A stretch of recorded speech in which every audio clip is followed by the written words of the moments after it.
Inšpekcija se mora zgoditi, nadzor se mora zgoditi, zakonodajo je treba uveljavljati, mislim, se naj bi bili v pravni državi.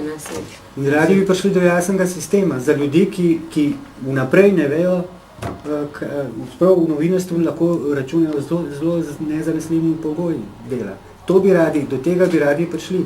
Naj zakon se ne razčisti to, ne? A če noče imeti, zdaj, če rečem tako, fleksibilni trg dela, imamo varnosti pa nobene, ampak tudi tam, kjer varnosti na nobene, oni že ponujajo neko varnost, ki jo sploh še nikjer ni, ne?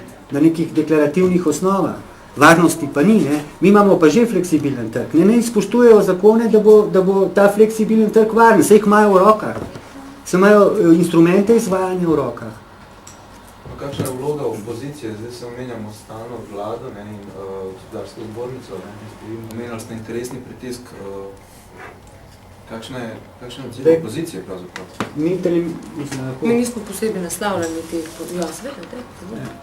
Mislite nasloviti tudi? Ne, gled, mi zdaj, mislim tudi, zagoruštvo lahko rečem, da pač sledimo tem poklicnim interesom na tem področju se bomo utrdili. Seveda je treba sklepati tudi politična zavezništva, ampak Arhimedova točka je poklic. In tam je treba do konca, to je tudi naloga poklicnega sindikata, se druge ni. Ne? In potem ne hočemo deliti odgovornosti, ki ni na naših ramenih.